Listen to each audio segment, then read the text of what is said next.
And we're back. We're continuing with part 2 of episode 3 of the Intestinal Rehabilitation podcast series, where we're talking to Dr. Wales and Dr. Helmrath from Cincinnati Children's Hospital Medical Center. Last week we left you on a little bit of a cliffhanger. Ellen, what did we talk about last week? In the first part, we were talking about enteral autonomy and adaptation. We talked about a bunch of different considerations, including the anatomy and where you are in the bowel and what bowel you have left. We also talked about the importance of nutrition. And that's great because you need all that fundamental knowledge to get into the conversation this week, where we start to talk more about therapies, surgical and otherwise. Hey, before we get into the episode, I want to remind you to register for our webinar on April 8th at 9 a.m. It's called The Best of the Best in Pediatric Surgery. We're going to get research presentations from all of the major pediatric surgery conferences of 2021. We're going to give them to you in a condensed fashion in a few hours. It's going to be awesome. It's going to be fast. You're going to love it. Registration link is below the media player. See you there. Let's get into the episode.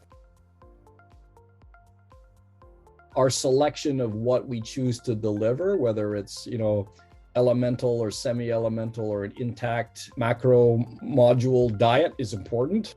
Healthy eating and babies having oral eating skills is vitally important in the long term. Minimizing the amount of monosaccharides and the amount of hypotonic fluid that the child's drinking if they have like a jejunostomy, all these kinds of things. Like, your nutritional choices are guided by your residual anatomy and how they're functioning. If they're not being provided adequate calories overall, then they're not going to grow properly, they're not going to heal properly, their adaptive response is going to be diminished. So it's important not to give them inadequate parenteral support because you're worried about other complications developing. They need to be adequately supported. So there's a fair amount of literature to suggest that the implementation of a feeding protocol in this setting, in this patient, is associated with full autonomy in a shorter time period. Paper out of Boston, Chris Duggan's group published on this. As always, the article we're referencing here is linked below in the media player in the app. But the important thing is, as a team, to have an approach and a place to start and realize that these patients are all unique and we need to be flexible and individualize their care, even though we have in our head guiding principles that sort of help guide our decision making. So there are a lot of decisions that a surgeon makes that will influence the next couple months in these kids. And so obviously,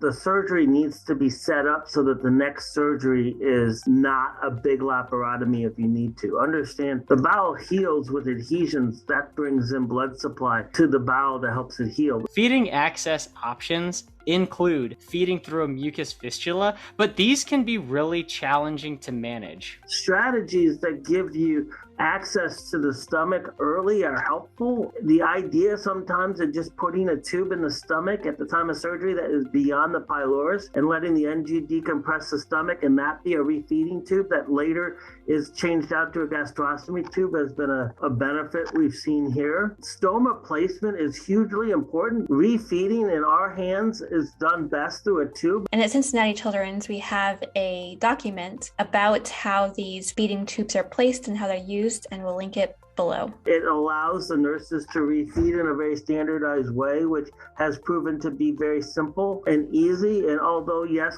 tubes get clogged and displaced, overall far more challenging than I've experienced with people who use mucus fistulas. The point is that the approaches we make surgically at the time play a huge role in the initiation of feeds. The last thing I will let people know is that you can have very high outputs initially in damaged bowel that requires luminal nutrition to start getting the bowel to learn how to reabsorb fluid. High outputs without feeding are an indication to feed, as long as a child can be hydrated. And that is also a clinical conundrum that can be very challenging at the bedside. As a surgery resident, I feel like we're always worried about post-operative input-output numbers for the surgical patient. Let's say hypothetically, the stomach is making too much fluid. There's too much output. How do you manage that? That's a challenging problem. I mean, sometimes, like early on, after some of it's physiologic, those high gastric losses,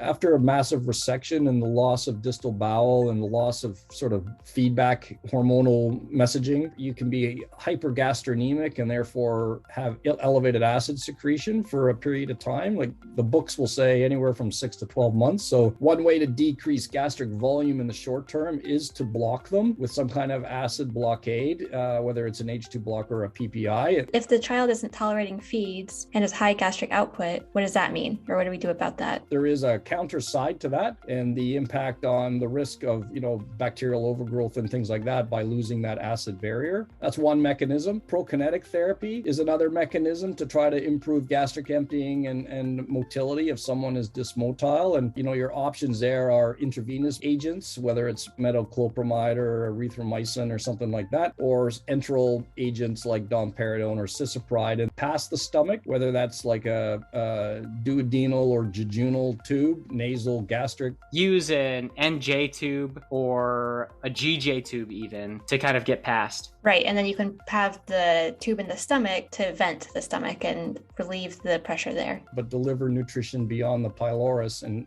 get the calories in downstream. The increased secretions is because you have a sick, leaky mucosa, and the way to sort of improve that is to heal that mucosa, and that requires the delivery of luminal nutrients. This is a very complex balance of hydration and nutrients, and depending on where you're talking about in the anatomy. So for Dr. Helmrath, it all comes down to biochemistry. So everyone looks at cc per kilo out, which could be much more than 40, 50, 60, and everyone gets uptight. But if you're following the bicarb and it's above 20, I believe you generally are okay. You can have some acetate in your TPN and you can hydrate the child. And if you keep that bicarb over 20, feeding, I think, is safe. So that's a number you should keep your eye on and let that guide you. Aside from just these nutrients and fluids that we're giving, these patients are complex and they're also getting a lot of medications like antibiotics. There's enteral antibiotics, cycled antibiotics for the treatment of bacterial overgrowth, which is often done very empiric and ad hoc. Anti-secretory or anti-diarrheal medications,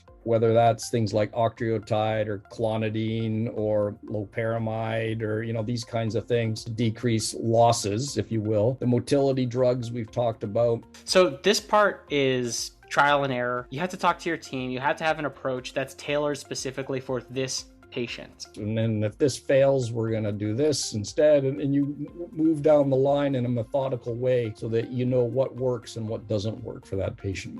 So I do believe there is a role for pharmacotherapy, but you can get the same approach by thoughtfully refeeding. And we have to understand what we're treating. If the child is sick, don't dip the baby in antibiotics for 2 weeks. If the baby isn't showing you clinical signs, have definitions of how long you're treating endpoints. Let's talk about surgery and how it can be used as a tool to promote adaptation. And these guys like to break it up into 3 categories. There are procedures to restore continuity. So patients that have a stoma and closing the stoma immediately recruits more bowel, generally, right? Patients that have strictures or adhesive obstruction or whatever like that. First category was about restoring continuity. The next category is a procedure that will help affect motility. And motility can be too slow or motility can be too fast. Generally speaking, in this population, we're talking about dysmotility where it's too slow. And we often see that in the setting of a dilated loop of bowel, which sometimes is being driven by a distal partial obstruction.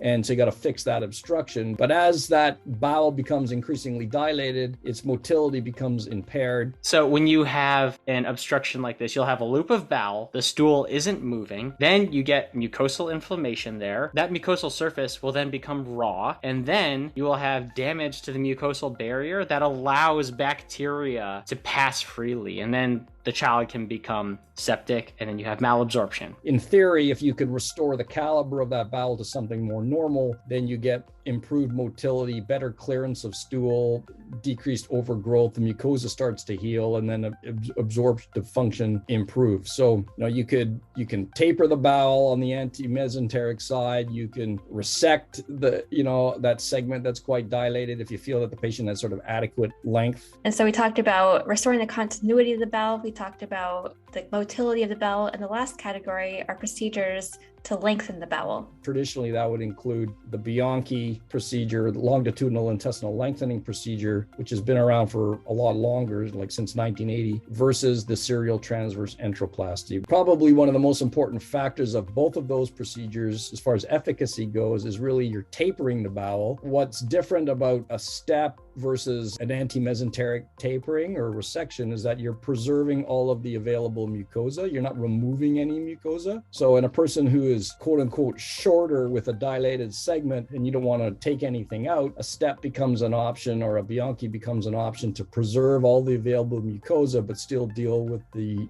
dilated segment, if you will. And there's a lot of controversy about the role of these procedures. And I know there's patients that I did then that I wouldn't do now, how you're going to use surgery to sort of improve function. And that should be that should be a team decision. So here we're talking about a high level overview of these procedures. In one of our future episodes, we're actually going to go deeper on these bowel lengthening procedures and some of the surgical procedures for these patients. Basically, improving contact with the available mucosa, you will have some ongoing dilatation of that bowel, and the bowel will continue to grow because it's an infant or a young child. Then you actually have more surface area, if you will, because of those downstream adaptive responses. The key thing to realize about these procedures is that you're not really increasing the surface area, you're sort of redistributing it. So it should take about 6 months to see any changes in the absorption. We published that experience several years ago, looking at absorption studies, fecal fat and alpha-1 antitrypsin clearance, and xylose as a measure of macronutrient absorption, and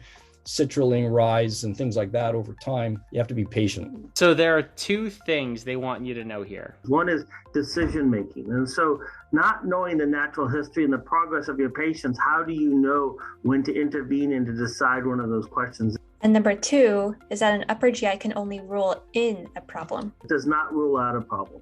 And so many people are comforted by an upper GI moving. If the upper GI is making your decision, you're going to be acting way too slow. A normal upper GI does not rule out an anatomical problem. Okay, so there you have it. Our third episode in our series on intestinal rehabilitation. It's a complex concept that necessitates understanding of biochemistry. You have to understand the function and anatomy of the different parts of the bowel. The definition of enteral autonomy has changed. With the new Aspen guidelines, now they're saying autonomy is the independence from parenteral support for 12 weeks. And the interventions we use to assist with enteral autonomy in babies depends on the reason for the underlying etiology of the issue in the first place, but can include things like nutrition with TPN.